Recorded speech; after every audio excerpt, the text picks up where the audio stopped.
Are you thinking of selling your home in 2022? Or maybe just want to do an update, a decor update?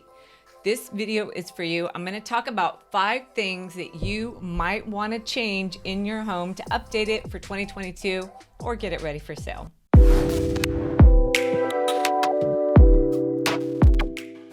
Hi, I'm Michele Replogle, Coldwell Banker Realty. And I was looking online at some trends and I found a video and I thought I would just pass some of the information along. I thought it was great information. Some of it didn't quite transfer to California. Some design trends that people have said, oh, you need to get rid of. We don't really do that, I don't think, here too much. Some of the more ornate stuff.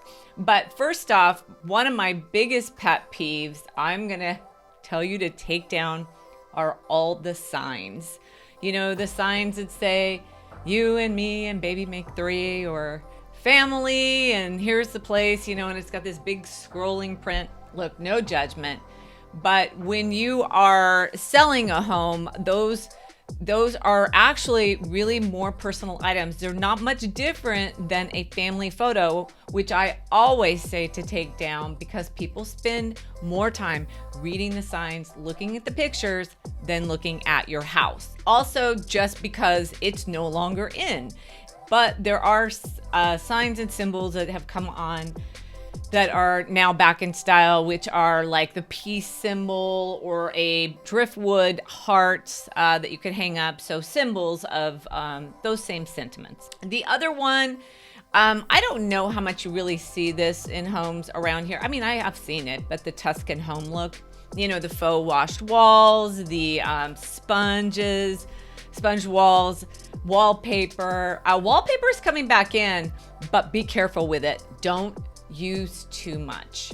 So what happened was, wallpaper was a trend, as we know. We go to grandma's house and we see all the, you know, the wonderful rose colored wallpaper, but it's on every wall. When it's coming back now, you'll see it as an accent wall, or like in a bathroom or a small room, it just kind of brings that room together with that one wall of wallpaper. No lie, I actually went to a house up in Pasatiempo here in Santa Cruz, and every room was themed.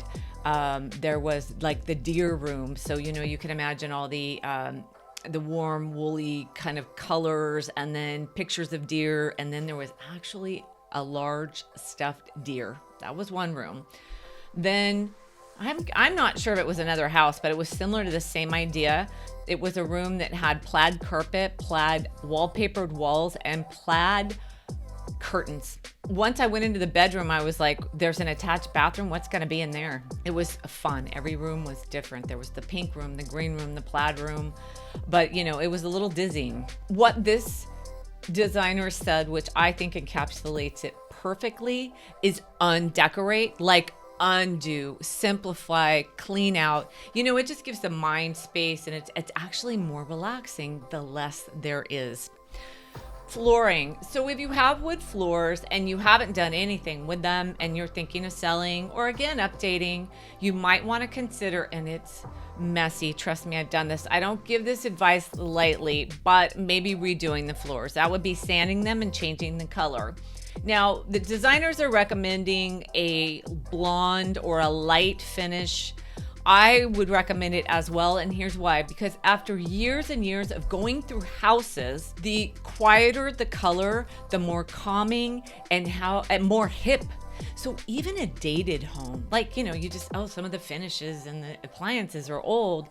You know, the calmer the colors are, the lighter they are, matte, not glossy, it stays in longer, and it's just soothing. It's just a soothing home experience. So I recommend it anyway, but you might want to change those high shiny gloss floors to a matte finish and maybe a lighter or blonder color.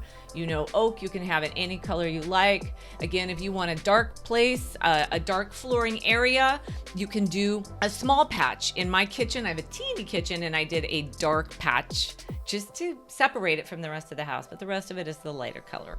Heavy drapes.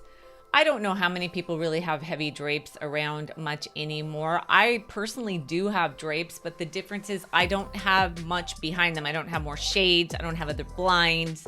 And when they're open, everything's open. Frosted glass shades, that's where, you know, the bar lights, remember that was kind of the thing. They were the frosted or they were the colored. Now they're recommending clear. You can go to Home Depot, less than 10 bucks, and change all those out, and maybe with a clear bulb, kind of a fun update. Just make sure that those lights and those pendants aren't hanging down in a sight line like where you read or you do other hobbies, puzzles, and everything else like that, because that direct light might be a little disturbing. I personally do not care for it in a large kitchen. Easy peasy. In a small house like mine where lights are blazing all the time, I actually have a covered light. I'm going to show you what I have in my kitchen here. Now, lastly, huge thing, decor of boats and beach themes. Now, I realize everybody's excited about their beach house when they get their second home here in Santa Cruz, but you know, it's really over the top. I go to listings weekly that have signs on the front door that say, my beach home, your beach home, this way to the beach, take your shoes off, your sandy feet, and all this sort of stuff. Please tone it down. If you're excited, 1 or 2 signs. Shells, well, we know we're at the beach. Do you need shells to...